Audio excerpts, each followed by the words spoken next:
Os adolescentes podem subir também junto com o pastor Eduardo. Os adolescentes podem subir. E aqueles irmãos que estão ali em pé na porta podem se assentar também, chegar a encontrar os seus lugares. E eu vou pedir para que você, nesse momento, eu vou fazer um pedido para a igreja. Irmãos, nós vamos ter uma palavra, vamos voltar os nossos corações à palavra de Deus. E eu vou pedir para que você evite movimentação agora na igreja, tá bom? Evite se movimentar. Procure permanecer no local onde você está. Evite. A gente vai terminar, vai ser uma meia hora, 40 minutos no máximo. E aí você vai então tomar sua água, você vai ao banheiro, a gente já vai encerrar o culto, terminando a palavra, temos uma canção apenas, e depois o encerramento do culto. Então eu peço para que você evite movimentações, tá? Para não atrapalhar o seu irmão, para não atrapalhar, às vezes pode entrar uma criança, uma criança procurando a mãe, o pai não tem problema nenhum, as crianças não atrapalham. O ruim, às vezes, é os adultos ficarem levantando sem necessidade. Isso pode atrapalhar, tá bom? Então, eu peço aos irmãos que agora a gente volte a mente e o coração à palavra de Cristo Jesus. Vamos abrir as nossas Bíblias em 2 Reis, capítulo 5, dos versos 8 ao 14. Nós vamos ler o texto que se encontra em 2 Reis, capítulo 5, dos versos 8 ao 14. Nós vamos mais uma vez falar sobre Eliseu, né? O nosso tema nesse período, nessas últimas semanas, é o tema da vida de Eliseu. Nós estamos conhecendo a história de Eliseu, nós estamos conhecendo os caminhos de Eliseu, então eu quero convidar você para que a gente possa refletir em mais uma história tão abençoadora, em mais uma história tão transformadora na vida desse homem. E o tema da mensagem é Eliseu, um homem cheio da ousadia do Espírito. Eliseu, um homem cheio da ousadia do Espírito. Vamos à leitura. Verso de número 8, capítulo 5 de 2 Reis, do verso 8 ao 14.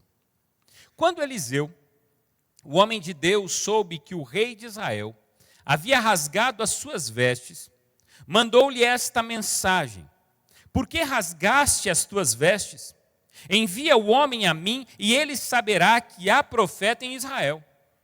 Então Naamã foi com os seus cavalos e carruagens e parou à porta da casa de Eliseu. Eliseu enviou um mensageiro que lhe dissesse: vá e lave-se 7 vezes no rio Jordão. A sua pele será restaurada e você ficará purificado. Naamã, porém, ficou indignado e saiu dizendo: eu estava certo de que ele sairia para me receber, invocaria em pé o nome do Senhor, o seu Deus, moveria a mão sobre o lugar afetado e me curaria da lepra.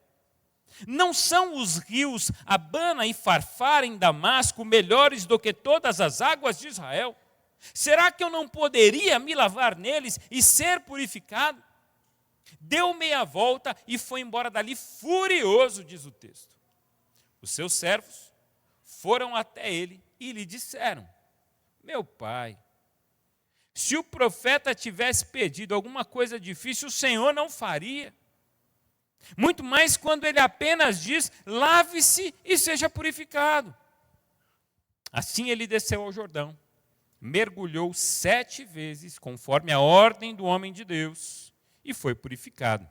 A sua pele tornou-se como a de uma criança. Como a de uma criança. Há uma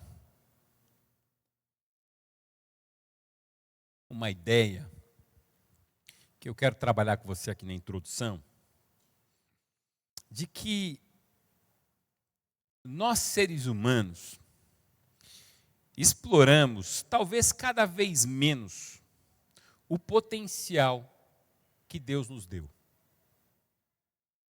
A gente está explorando cada vez menos o potencial que Deus deu a cada um de nós.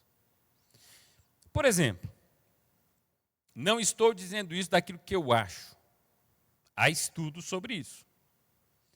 Estudos mostram que o ser humano, utiliza apenas uma pequena fração da sua capacidade mental.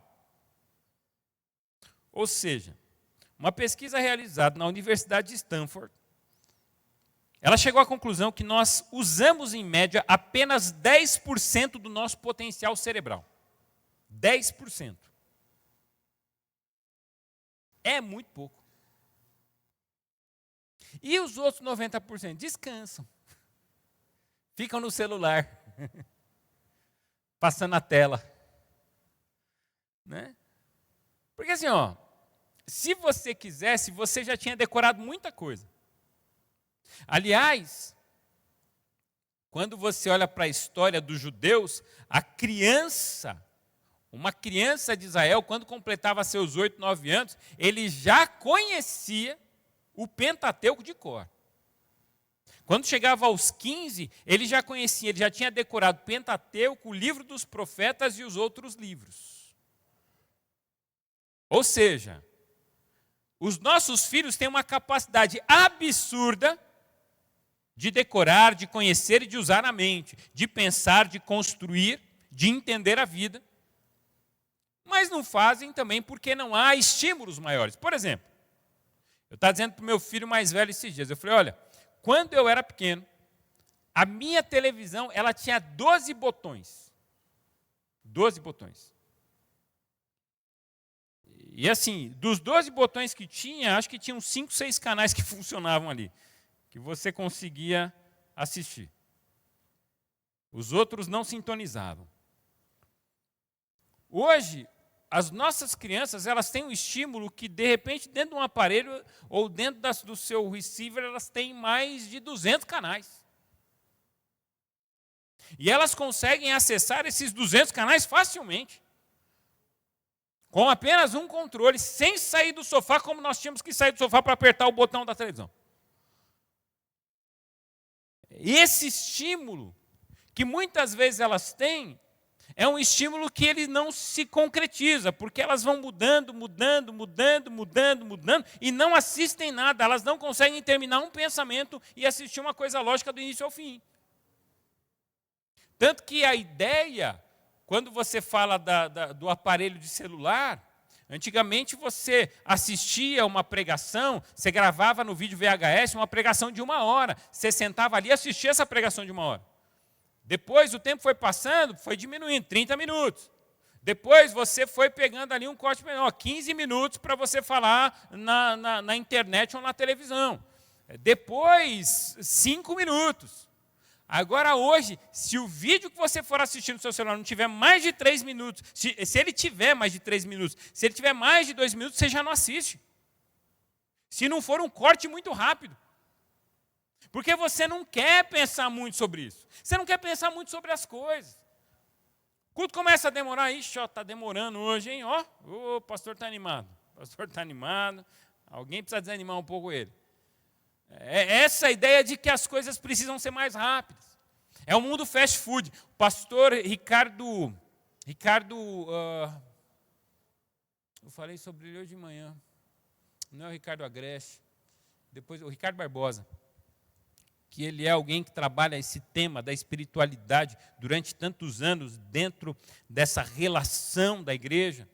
Ele já disse o seguinte, que a espiritualidade dos dias de hoje ela é rasa, ela é superficial. A espiritualidade dos dias de hoje ela não se aprofunda. Nós não desejamos mais nos aprofundar em quase nada.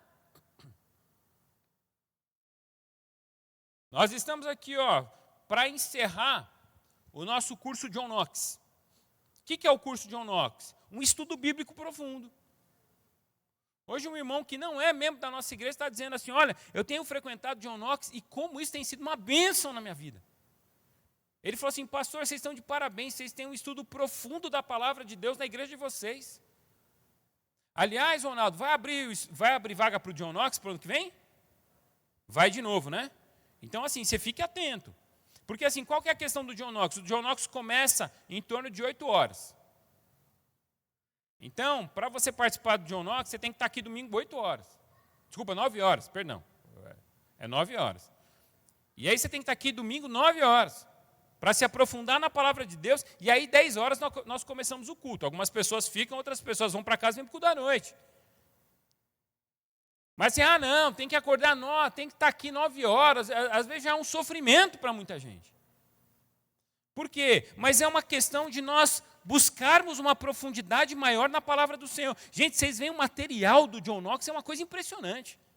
O material é lindo, bem cuidado. Vem com marcador de página, vem com caneta. Esse dia eu recebi a caneca do John Knox. Olha que coisa maravilhosa. Mandaram fazer, entregaram para mim a caneca do John Knox. Por quê? Porque assim, é uma coisa bem feita, um estudo profundo. Nós estudamos esse ano Antigo Testamento, nós estudamos Novo Testamento, nós estudamos heresias, como identificar as heresias. E nós estudamos como ler a Bíblia. É isso, né? Os 4 módulos que nós tivemos esse ano. Dia 8, agora de dezembro, nós teremos a formatura do John Knox no culto da manhã. E nós vamos celebrar o fato de que alguns irmãos terminaram esses 4 módulos e foram bem-sucedidos e cresceram no conhecimento da palavra. Porque é isso, é a gente conhecer mais profundamente as coisas que estão diante de nós. Mas um outro estudo feito pela Universidade de Michigan, nesse estudo foi revelado que nós utilizamos apenas cerca de 30% das funcionalidades dos dispositivos tecnológicos que nós temos em mãos. Ou seja, você tem um celular que faz tanta coisa, mas você só usa ele para ligar e para receber chamada e tirar foto. E mandar mensagem no WhatsApp. Hoje os nossos celulares têm diversas funcionalidades. Pode fazer muita coisa com o celular. É muita coisa mesmo. Você tem a sua televisão conversa com você hoje. A sua televisão, ela fala, ela pergunta coisas para você. Você tem a Alexa na sua casa. Dá para você brincar com a Alexa, jogar joguinho com a Alexa. Você está sozinho, você joga joguinho com a tal da Alexa. Você fala com o seu celular. Esses dias fui eu lá fazer uma ligação, peguei meu celular, fiquei ali procurando, queria falar com meu filho, fiquei procurando o nome dele e liguei para ele. Aí daqui a pouco eu olho para o volante, tem um botãozinho lá de voz que é só você ligar ele e falar assim, ligar para o seu filho. Que liga na hora. Sabe essas coisas da funcionalidade? A gente utiliza muito pouco daquilo que as coisas nos oferecem. Agora, por que eu estou falando tudo isso? Eu estou falando pelo seguinte, se não utilizamos todo o potencial da nossa mente, se nós não utilizamos todos os recursos das coisas que nós temos, a minha pergunta para você é, será que também estamos negligenciando o potencial espiritual que Deus nos oferece? Será que nós estamos vindo à igreja falando de Deus, falando das coisas de Deus e ao mesmo tempo não vivendo no máximo do potencial as coisas que Deus tem para nós? Será que nós falamos da fé, nós pregamos a fé, falamos que as pessoas têm que ter uma vida de fé, mas ao mesmo tempo nós não conhecemos em potencial esse Deus, o qual é o alvo da nossa fé, aquilo que Deus tem para nós? Será que nós conhecemos as promessas de Deus para as nossas vidas? Porque talvez se nós conhecêssemos essas promessas, se nós tivéssemos convicções profundas de quem é Deus e o que Deus quer de nós através da sua palavra, talvez o nosso coração descansaria mais diante das adversidades. As nossas palavras fossem menos palavras de desespero e mais palavras de fé no dia da angústia. Por que eu estou falando isso? Nesse texto a gente vê mais uma vez Eliseu. E nós vamos olhar nesse texto Eliseu como um homem que conhece o poder de Deus e ele é ousado em experimentar esse poder. Enquanto muitos ao redor de Eliseu não reconheciam a grandeza de Deus, Eliseu ele age com confiança, mostrando que ele entendia quem era Deus, ele era ousado, ele confiava no poder do Espírito, ele tinha uma fé profunda, ele sabia o que Deus poderia ou não fazer. E qual que é a história aqui? Quando você lê o texto, você vai se deparar com a história de Naamã. Quem que é Naamã? Naamã é o comandante do exército da Síria. E quem é a Síria nesse momento? A Síria é um povo que estava dominando a região, era um povo muito forte que já tinha vencido guerras em relação a Israel.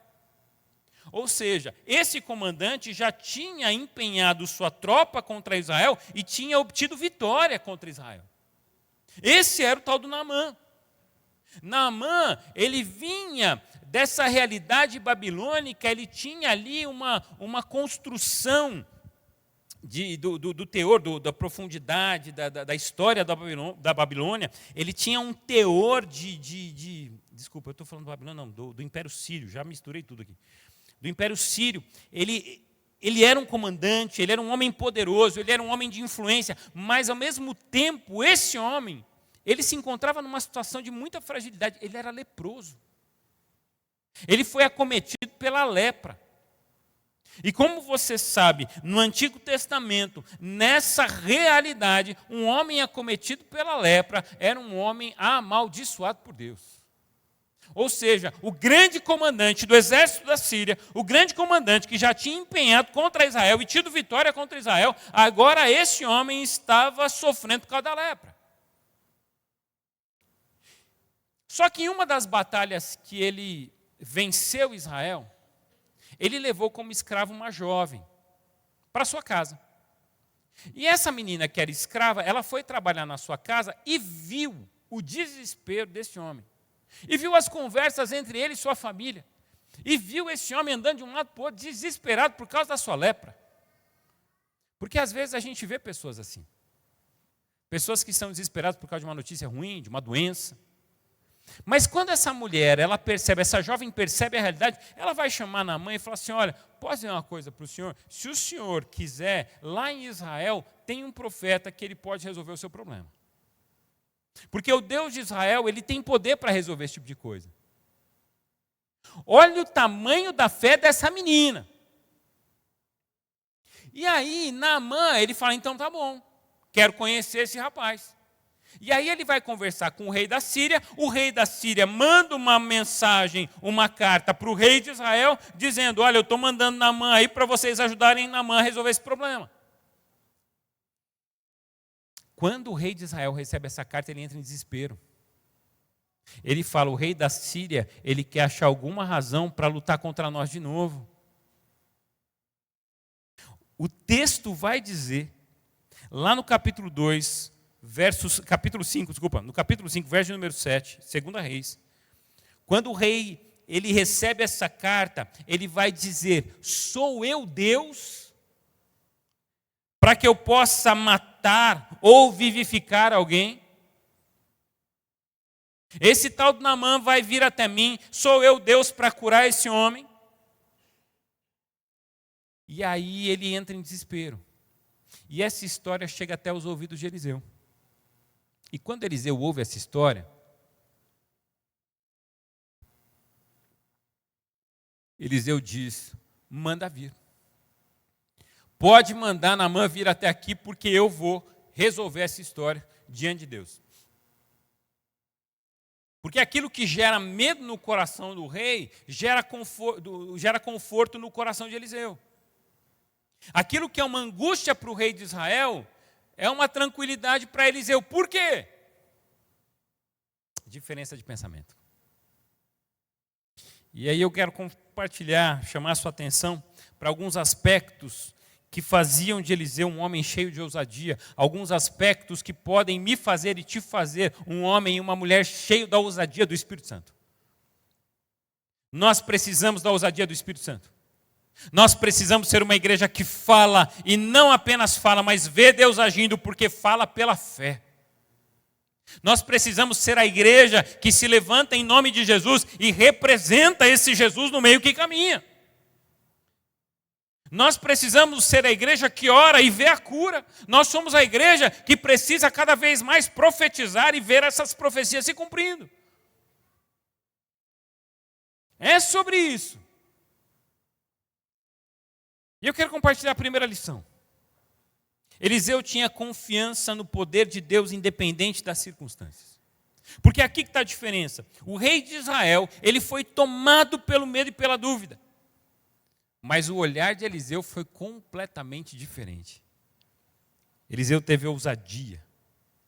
envia uma mensagem ao rei, pede para que Naamã venha até ele. Porque assim, eu preciso saber quem está comigo e eu preciso saber no que eu creio. Igreja, nós precisamos saber quem é esse Deus que nós anunciamos. Nós precisamos saber do que Ele é capaz, o que Ele pode fazer, o que Ele não faz. Eu preciso saber quando que eu posso agir pela fé e quando eu devo ficar quieto.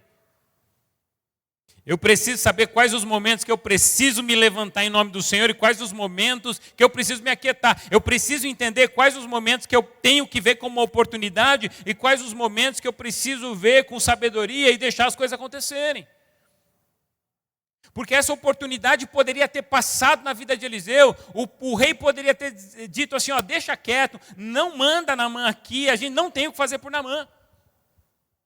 Mas Eliseu falou assim, olha, temos diante dos nossos olhos uma oportunidade, manda trazer Naamã, porque Deus vai curá-lo. Deus tem colocado oportunidades na minha frente, na sua frente, e está na hora da gente dizer, manda para mim, que eu quero trazer uma palavra de Deus para essa pessoa. Amém, igreja? Deus chamou você para mudar vidas, Deus quer colocar um toque, Deus quer tocar seus lábios, Deus quer tocar sua boca, Deus quer fazer arder o seu coração de amor pela presença e pelo poder dEle. Deus quer usar você poderosamente para quando você abrir a sua boca, pessoas sejam restauradas por completo. Porque não tem a ver com você, tem a ver com Jesus em você. Não tem a ver comigo, tem a ver com Jesus na minha vida. E quanto mais eu abro espaço para Jesus na minha vida, mais eu vejo a sua ação poderosa através de mim. E Eliseu é uma prova disso. Eliseu viu nisso uma oportunidade. Por quê? Porque ele confiava que Deus poderia realizar o impossível e sua fé não dependia das circunstâncias externas. Naamã vem aí, hein? Pode acontecer uma guerra. Pode acontecer um problema. A gente precisa ser mais corajoso nessa vida. A gente precisa ensinar os nossos filhos sobre a coragem. A gente precisa falar para os nossos filhos que vale a pena proclamar esse grande Deus em quem nós cremos e confiar nele. Nós precisamos ensinar os nossos filhos, igreja. A gente precisa sentar os nossos filhos na mesa e falar assim, você sabe por que a gente chegou até aqui? Porque Deus nos ajudou. Sabe quais? Conta para os seus filhos os milagres que Deus já fez na sua vida. Esses tempos atrás nós estávamos à mesa, eu estou falando porque eu estou lembrando que esses tempos atrás nós estávamos à mesa e a Lu estava contando para o Felipe sobre o dia que ele nasceu. Que ele fez o teste do pezinho. E deu um problema seríssimo no teste do pezinho. E aí, quando houve esse problema, nós ficamos extremamente angustiados. Era um problema que teria consequências respiratórias na vida dele. E nós começamos a orar sobre isso, a igreja entrou em oração sobre isso, e nós começamos a nos movimentar sobre isso. Depois nós retornamos, fizemos novamente o teste. Quando fizemos o teste, não deu nada, graças a Deus. Não tinha mais nada. É sobre esse ato divino que nós precisamos contar para os nossos filhos. Sabia que Deus já fez um milagre na sua vida? Você sabia que nós já vimos o poder de Deus se manifestando em você e você nem tinha consciência disso? Você não tinha consciência de nada. Você sabia que Deus já fez grandes coisas na nossa história? Você sabia que nós chegamos aonde chegamos, que não foi por acaso? Você sabia que nós já oramos muito por algum problema e vimos a mão de Deus agindo? O pastor Timothy Keller, ele afirma, quando você conhece a grandeza de Deus, você não teme aquilo que os homens temem. Quando você conhece a grandeza de Deus, você não teme aquilo que os homens temem. Davi, ele tinha uma convicção tão profunda da grandeza de Deus, que Davi não temeu Golias, apesar de todo o exército temê-lo. Porque ele conhecia a grandeza de Deus. Eu preciso conhecer a grandeza do meu Deus. Eu preciso saber do que meu Pai é capaz. Quando a gente é criança, por isso que a gente precisa ser como criança para entrar no reino dos céus. Porque quando a gente é criança, a gente confia no Pai, hein? Meu pai vai bater no seu pai. Já viu briga de criança? Meu pai vai bater no seu pai. Está lá o pai, fica quieto, menino. Não vou brigar com ninguém, não, porque meu pai é mais forte que o seu pai. Essa ideia que a gente tem de que o nosso pai é grande, que ele tem força, ele tem poder. Irmãos, a nossa ousadia em Deus aumenta quando nós conhecemos verdadeiramente o poder dele. Nós precisamos investir tempo em conhecer esse Deus, nós precisamos orar mais, nós precisamos ler a Bíblia e nós precisamos acreditar naquilo que a Bíblia diz, nas suas promessas. Nós precisamos buscar para que a nossa fé seja fortalecida, para que a gente possa ser como Eliseu, aqueles que aproveitam as oportunidades quando elas aparecem. Segundo lugar, Eliseu não dependia de métodos humanos, mas da suficiência de Deus. Olha que impressionante o que acontece nesse texto. Ao invés de receber Naamã naturalmente, pessoalmente, porque assim, Naamã está chegando. O grande comandante da Síria está vindo aí. E aí, o que Eliseu faz? Eliseu prepara um ritual, coloca ali a banheira da casa dele à disposição para Naamã tomar um banho. Não. Ele não prepara nenhum ritual, ele não estende um tapete vermelho. Ele faz um negócio que vai além da compreensão humana. Porque ele envia um mensageiro dele até lá fora. Naamã chega. Ele fala para o mensageiro assim, vai até ele e fala para ele tomar banho lá no Rio Jordão. Assim, o cara saiu da Síria, Helder. O cara veio da Bahia, Helder. O cara veio da Bahia. Andou, veio de ônibus, lá da Bahia até aqui, para falar com o profeta. Aí o profeta fala assim, seu problema é o seguinte, vai tomar um banho. Que é mais ou menos que ele vai tomar banho 7 vezes no Rio Jordão. Vai se banhar 7 vezes. Não é à toa que ele fica furioso. Eu vim da Síria até aqui, fui conversar com o tal do profeta e ele mandou tomar banho. 7 vezes. Para que eu seja purificado. A hora que ele percebe o que está acontecendo, Naamã fica enfurecido, diz a Bíblia. E ele diz assim, se for para tomar banho, eu tomo nos rios da minha terra. Eu vou tomar no Rio Jordão, tem rios muito melhores na minha terra, por que eu vou tomar nesse rio aqui? Além de tudo, é feio esse rio aqui. Podia estar lá na minha terra. Ele podia ter mandado esse mensageiro lá em casa e falar assim, toma um banho aí.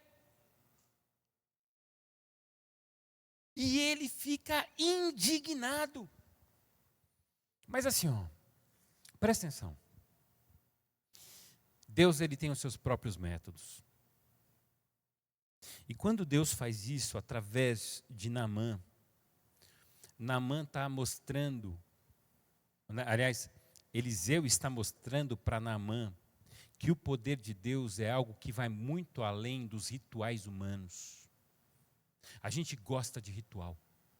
O povo brasileiro adora um ritual. Ah, não, se banha, tem gente que se banha no sangue. Eu estava dizendo isso de manhã. Tem gente que vai no cemitério mexer com um cadáver. Faz rituais no cemitério. Tem gente que faz rituais de sacrifício.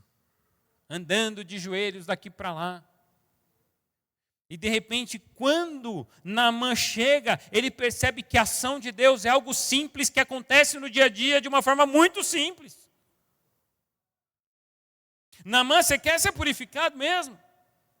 Você não precisa falar com o profeta, porque quando o profeta rompe com essa relação, eu não quero nem te conhecer, eu não quero nem que você saiba quem eu sou, eu não quero nem que você me veja, eu quero que você veja Deus e acredite na sua palavra. Eu não quero que você dependa de mim, eu quero que você conheça um Deus que Ele está presente em todo lugar e o qual você pode acessar de qualquer lugar. Não é pelo intermédio pastoral, não é pelo intermédio do presbítero, não é pelo intermédio do diácono, não é pelo intermédio de outro, senão Jesus Cristo, porque não há outro mediador, segundo o Evangelho, não há outro mediador entre Deus e os homens, senão Jesus Cristo. Ele é o único mediador entre Deus e os homens. E não adianta querer criar um mediador. Ah, não, eu tenho ali uma pessoa que todo dia eu ligo para ela me abençoar, porque se ela não me abençoar, meu dia vai ser ruim. Isso é um mediador. Se eu preciso criar um mediador, é porque eu já não confio no poder de Deus, eu confio no poder de pessoas apenas que podem ser usadas por Deus. E eu já não acho que eu tenho acesso a esse poder de Deus. O que Eliseu está dizendo é, vai para o Rio Jordão, se banhe no Rio Jordão e vai estar tudo resolvido, porque o poder de Deus não está em mim, o poder de Deus está atuando nesse mundo. Eliseu, ele vê uma oportunidade, ele aproveita essa oportunidade e o evangelho da salvação, da transformação e do poder de Deus se manifesta através dele a povos que não conheciam a esse Deus, dizendo apenas, vai se banhar 7 vezes no Rio Jordão. Vai se banhar 7 vezes no Rio Jordão.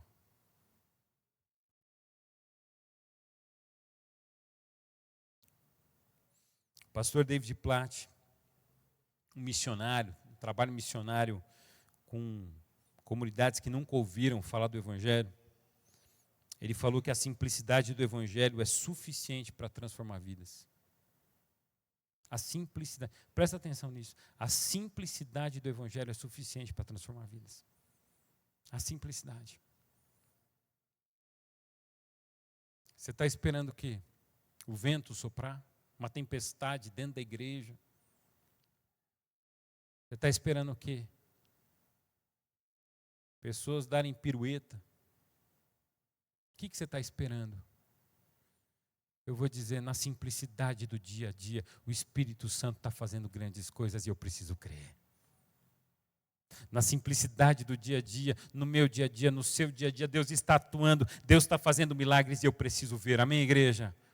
Ele está. Ele está.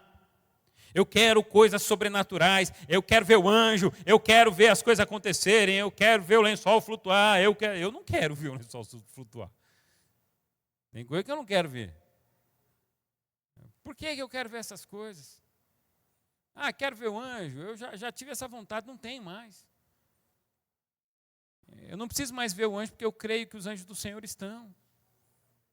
Eu já não preciso ver, você não precisa ver. Por quê? Porque as coisas já estão acontecendo. Mas mesmo assim, Deus, em sua infinita misericórdia e graça, Ele pode proporcionar isso. John Piper diz, Deus se mostra mais glorioso quando nós estamos mais satisfeitos nele. Eliseu confiava que Deus era suficiente e por isso ele não precisava de métodos humanos para experimentar o poder de Deus. Nós precisamos aprender a confiar em Deus. Nós precisamos aprender a confiar que Deus pode operar de maneira simples, sem a necessidade de grandes demonstrações. Eu já vi gente sendo liberta sem nenhuma manifestação. Nenhuma manifestação absurda. Eu já vi gente sendo liberta com manifestação. Eu contei uma vez para a igreja de um rapaz que eu fui atender. Esse rapaz sofria de uma insônia severa. Ele passava assim, ele não dormia há muitos dias, e quando ele dormia, ele tirava um cochilo, acordava e acabava. E eu fui atender esse rapaz na minha sala. A minha sala na época ficava na primeira igreja. E esse rapaz, eu fui ler a Bíblia para ele, eu falei, eu queria ler um versículo antes da gente orar. Porque se tiver, ele falava assim, eu acho que é espiritual, porque às vezes eu vejo coisas aí fora, às vezes eu estou andando na rua, eu vejo vultos, eu vejo essas coisas. Eu falei, bom, então vamos orar sobre isso. E quando eu falei, eu quero ler um texto, e eu comecei a ler o texto, era um salmo. E quando eu comecei a ler um salmo, ele fazia assim, ó, não estou ouvindo. Eu falei, eu vou começar de novo. Comecei a ler o salmo de novo. Ele olhava para mim e falava assim, eu não consigo ouvir o que você está falando. Eu falava, Deus. Vou ler de novo, terceira vez. Vou começar de novo. Comecei a ler de novo. Esse homem olhou e falou assim, eu não consigo ouvir o que você está me dizendo. Falei, então eu quero que você ajoelhe aqui, que eu vou orar por você em nome de Jesus, porque seus ouvidos serão destapados agora. Não é possível. E eu comecei a orar por ele. Comecei a orar, aquele homem começou a ficar meio em transe, o olho dele fechava. oramos, até que aquele homem, ele caiu por terra, eu dizia para ele, confessa que Jesus é o Senhor da sua vida, diga a esses espíritos que você tem visto, que você os rejeita e que você não os quer mais na sua vida. E quando esse homem fez isso, sabe o que aconteceu? Ele deitou no meu sofá e ele falou assim, rapaz, eu estou com sono. Eu falei, então faz assim, dá uma deitada aí, eu vou ver umas coisas. Eu sei que eu fui lá para dentro, fui ver umas coisas, conversei com a secretária da igreja. A hora que eu voltei, ele estava dormindo no meu sofá e dormindo profundo. Eu acordei ele e falei assim, cara, você não quer que eu leve você para a sua casa? Isso já era, na hora do almoço, era umas 11h30 mais ou menos. Você não quer que eu leve você para a sua casa? Ele falou, não, eu vou de carro. Eu falei, rapaz, tem certeza? Ele falou, não, pode deixar, eu estou bem. Ele chegou na casa dele, ele me falou isso no dia seguinte. Ele chegou na casa dele, ele dormiu em torno de 1h, 1h30, e ele acordou só no outro dia. Porque aquilo que o impedia não estava mais lá. Não teve que estribuchar, não teve nenhuma manifestação, não rodopiou, apenas teve uma intervenção maligna na vida dele, o espírito saiu, nem vi, só percebi que estava atrapalhando o homem lá. E às vezes Deus faz isso. Deus, ele liberta pessoas de uma maneira muito simples. É o que John Piper diz, Deus se mostra mais glorioso quando nós estamos mais satisfeitos nele. E de uma forma simples e autêntica, ele age. É o que o David Platt diz, a simplicidade do Evangelho é suficiente para transformar vidas. É na simplicidade do Evangelho que muita gente está sendo transformada. Naamã não precisava ter um encontro com um profeta, ele precisava crer em Deus. E, em terceiro lugar, Eliseu agiu com ousadia e fé para demonstrar o poder de Deus a todos. E é isso. Eu preciso ser ousado para que o outro conheça o poder de Deus. Não é sobre o que eu posso fazer, é sobre o que Deus pode fazer. Não é sobre o que Deus está fazendo através de mim, é sobre o que Deus está fazendo através da igreja, através de nós. Deus, irmãos, em nome de Jesus, pensa sobre isso. Deus não usa só o pastor, Deus usa o seu povo. Esse negócio de assim, você precisa... Outro dia um rapaz falou assim, pastor, você não ora pelo rapaz, ele está mal. Eu falei, cara, põe a mão e ora você. Por uma razão muito simples, Deus está levantando você para isso. E você precisa crer. No Homens dessa semana, no Homens com Propósito, nós tivemos um testemunho. Está ali o Turíbio, nosso irmão do Homens com Propósito. Nós tivemos um testemunho essa semana de um irmão que trouxe um amigo. Na semana retrasada, ele falou assim, olha, vai no Homens com Propósito que Deus vai abençoar a sua vida. Olha a fala dele, vai lá no Homens com Propósito comigo, Deus vai abençoar a sua vida, eu tenho certeza que esse problema que você está vivendo, Deus vai tocar, vamos lá. Olha que ousadia esse cara teve. O rapaz foi, ouviu a palavra do Homens. Nós oramos por todos ali no final. O pessoal foi embora para casa. Quando chegou em casa, aconteceu um milagre na vida desse cara. Ele ligou para o rapaz que o tinha convidado para o Homens, contou esse milagre. Essa semana ele não pôde vir porque o horário de trabalho dele mudou, ele não conseguiu ir na quinta-feira. Mas o rapaz que o havia convidado estava lá para contar o testemunho e nos contou o testemunho, né, Turíbio? Deus agiu através desse momento na vida dele, porque Deus age. A gente tem que ser ousado. Vamos lá para a igreja. Você está com problema? Vamos lá para a igreja. Está com problema? Vamos lá em casa, vamos tomar um café. Eu quero impor as mãos sobre você e quero orar sobre você, porque eu creio que o meu Deus, Ele pode restaurar a sua vida, Ele pode te curar. Porque qual que é o final dessa história? O final dessa história é muito simples, mas é maravilhoso. O tal do Naamã fica furioso. Não quer tomar banho no Rio Jordão.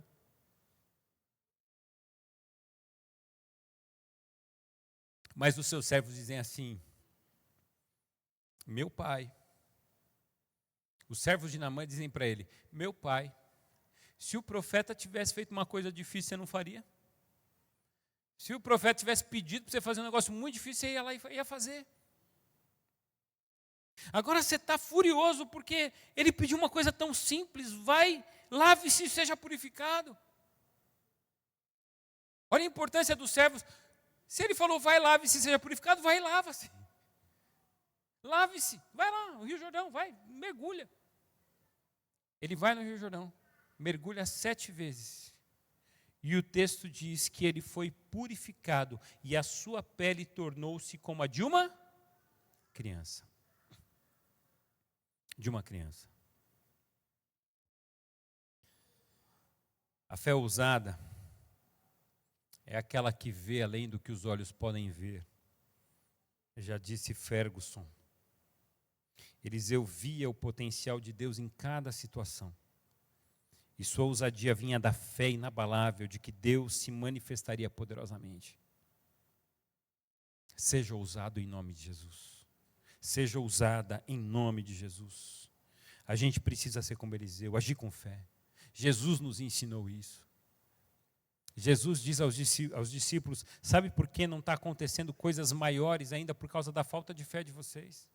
Hebreus capítulo 11, verso 6, sem fé é impossível agradar a Deus.